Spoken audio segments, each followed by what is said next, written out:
right? Trying to bring some clarification here. Read on.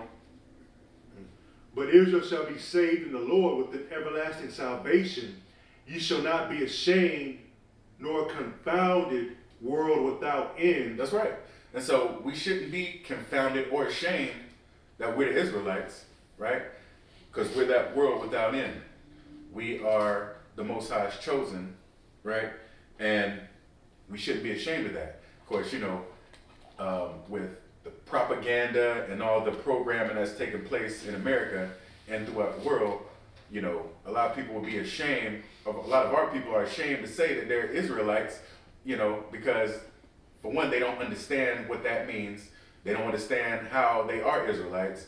And then they don't want to offend the so-called Jewish man, right?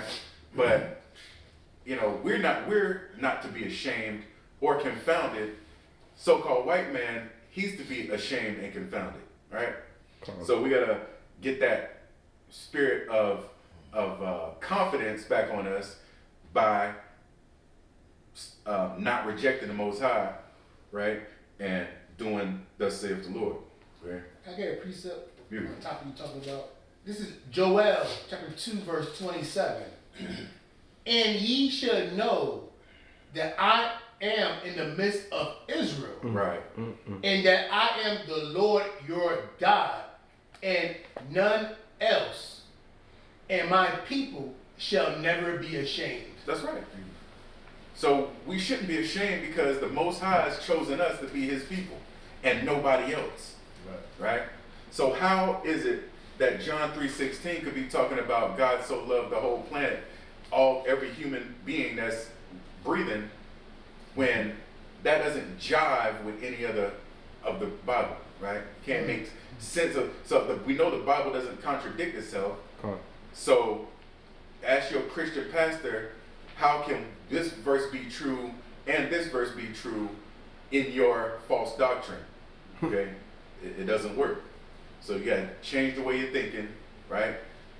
Throw all that Christianity in the garbage and start reading the Bible and studying, linking the precepts together, right? Precept upon precept, line upon line, here a little and there a little, and keeping things in their proper context so you can better understand the Bible the way it was meant to be understood, right? Because they're not teaching right, okay? But you take this, like Bana says all the time, this Bible is a marvelous and beautiful book when it's taken out of the hands of these charlatans and false teachers. You understand? So, let's read on verse 18. Isaiah 45 and verse 18. For thus saith the Lord that created the heavens, God himself that formed the earth and made it. He hath established it. He created it not in vain. He formed it to be inhabited. I am the Lord, and there is none else. That's right.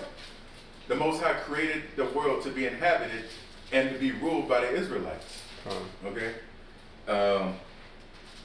And this is thus saith the Most High, right? That the Israel shall be saved with the everlasting salvation, and they should not be ashamed or confounded because they're the world without end. And he created the earth for the world of Israel, right? God so loved the world of Israel. That's what we're trying to hammer in, okay?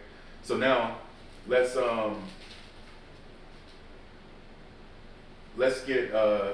up to John chapter 3 and verse 14, okay? Because in John 3:16, God so loved the world, but let's get the context of that, right? We don't want to do like Christianity and cherry pick verses and try to force fit them into our doctrine. We're going to go with what the Bible teaches, okay? So let's go up a couple verses and get the context, and then we're going to go a little bit deeper so we can get the understanding, okay? This is John chapter 3 and verse 14. And as Moses lifted up the serpent in the wilderness, even so must the Son of Man be lifted up. Right.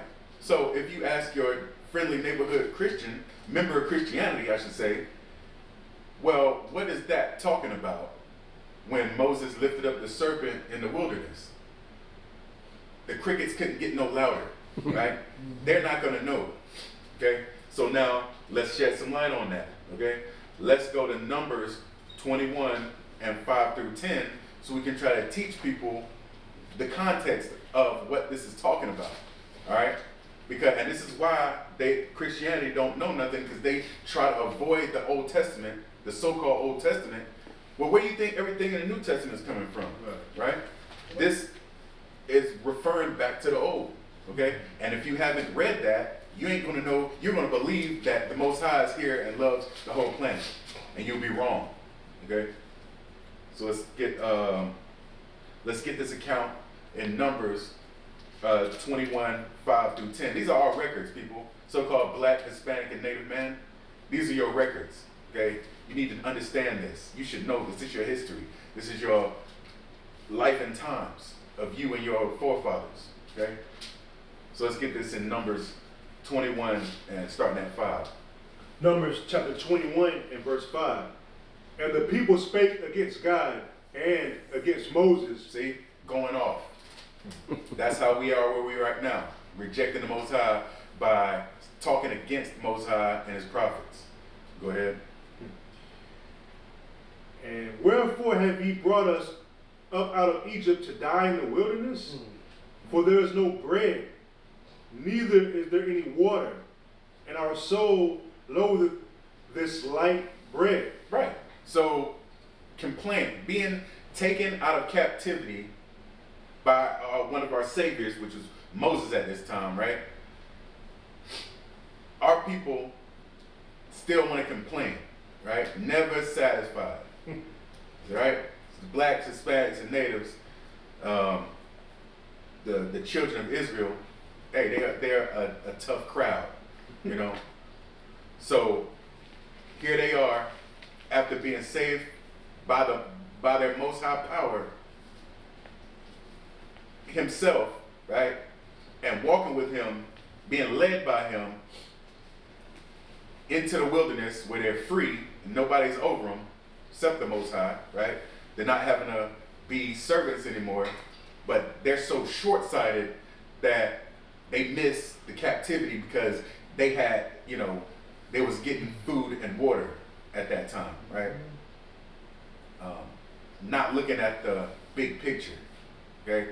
And that's how we are today as the Israelites, so short-sighted, we want to save America because you say you want to go to heaven, but you want America to thrive. Those things can't happen, they can't happen together. That's why we say death to America, because we know that that's going to be the ushering in of the kingdom of heaven, that everlasting kingdom, right? So let's read on. Verse 6, and the Lord sent fiery serpents among the people, and they bit the people. Right, because when you talk against the Most High and his prophets, you got to pay for that, okay? Read on. And much people of Israel died. Right. The Most High does not play, okay? And he's going to get his point across, right? Even if it's, oftentimes it takes blood for that to happen, right? Go ahead. Therefore the people came to Moses and said, we have sinned, for we have spoken against the Lord and against thee. Right. So look how good of a lesson the Most High taught right then. By letting them serpents go out and putting people to death. Now all of a sudden we see the error of our ways. And now we're ready to correct it. We're ready to repent, right? We can acknowledge that we've gone off, and we already knew what we was doing wrong, right? But we thought we was getting away. We thought it was cool. But then we seen the Most High ain't cool with that. So we got to change something. And that's where we are right now, people.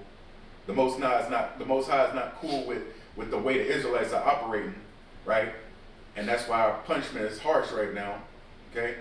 And it's up to us to turn that around, okay? Read on. We have sinned, for we have spoken against the Lord and against thee. Pray unto the Lord that he take away the serpents from us. And Moses prayed for the people. Right.